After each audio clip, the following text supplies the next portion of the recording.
Hi friends, முட்டைக்கோஸ் பொரியலுக்காக first என்ன ready பண்ணி வச்சுருக்கேன் பார்த்தீங்கன்னா, முட்டைக்கோஸை வந்து பொடியாக நறுக்கி வச்சுருக்கேன்.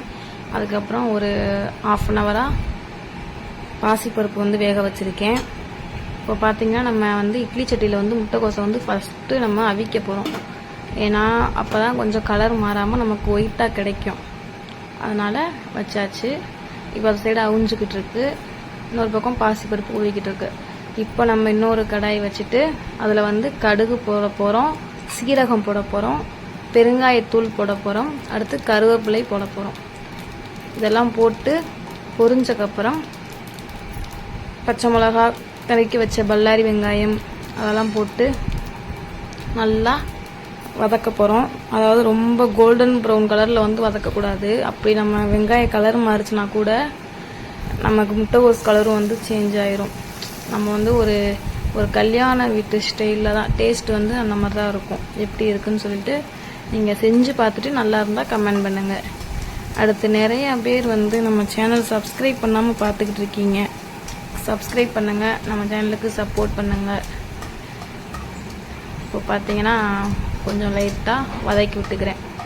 ரொம்ப ப்ரௌனாக வர வேண்டாம்ல, அதனால நல்லா வதக்கி விட்டுக்கிறேன். இப்போ வந்து கொஞ்சம் சால்ட் போட்டுக்கிறேன். ஏன்னா அது எல்லாத்துக்குமே தெரிஞ்ச விஷயம்தான். கொஞ்சம் சால்ட்டு போட்டால் வெங்காயம் வந்து கொஞ்சம் வேகமாக வதங்கிடும் அப்படிங்கிறது வந்து எல்லாத்துக்குமே தெரிஞ்ச விஷயம்தான். அது புதுசு கிடையாது.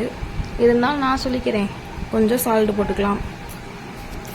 சால்ட்டு போட்டு அதையும் நல்லா வந்து கிளறி விட்டுறேன். கிளறி விட்டதுக்கப்புறம் என்ன பண்ண போகிறோம்னா, நம்ம ஊற வச்சுருக்க பாசி பருப்பு இருக்குல்ல, அதை போட்டு லைட்டாக ஒரு பரட்டி விட போகிறோம் எண்ணெயில். அதாவது இப்போ நம்ம முட்டைக்கோஸை போட்டதுக்கப்புறம் நம்ம பாசிப்பருப்பு போட்டோம்னா அது வந்து எண்ணெயில் அவ்வளோவா இதாகுமா நமக்கு தெரியாது. ஏன்னா முட்டைக்கோஸே கொஞ்சம் நிறையா இருக்கும் அதாவது.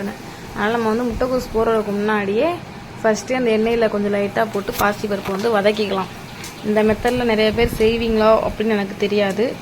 நீங்கள் செய்யலை அப்படின்னா நீங்கள் இனிமேல் இந்த வீடியோ பார்த்ததுக்கப்புறம் ஜஸ்ட்டு ட்ரை பண்ணி பாருங்கள். உங்களுக்கு வந்து டேஸ்ட் பிடிச்சிருந்துச்சுன்னா நீங்கள் நெக்ஸ்ட் டைமும் நீங்கள் இந்த மாதிரி தான் ட்ரை பண்ணுவீங்க. ஓகேங்களா? இப்போது பார்த்தீங்கன்னா லைட்டாக நம்ம அதை வதக்கி விட்டாச்சு. இப்போது நம்ம வேக வச்சுருந்த முட்டைக்கோஸை வந்து எடுத்தாச்சு. ஒரு 10 மினிட்ஸ் அவ்வளோ கூட ஆகாது, வந்து குக் ஆயிரும். இப்போ வந்து அதை ஒரு பரட்டி விட்டுட்டேன். இப்போ நம்ம அதிகமாக வதக்க தேவையில்லை. ஏன்னா நம்ம பாசிப்பருப்பு நல்லா ஊறினால நம்ம எண்ணெயில் வதங்குறப்பவே அது வந்து லைட்டாக வெந்துடும். அதே மாதிரி முட்டைக்கோஸு வெந்துருச்சு.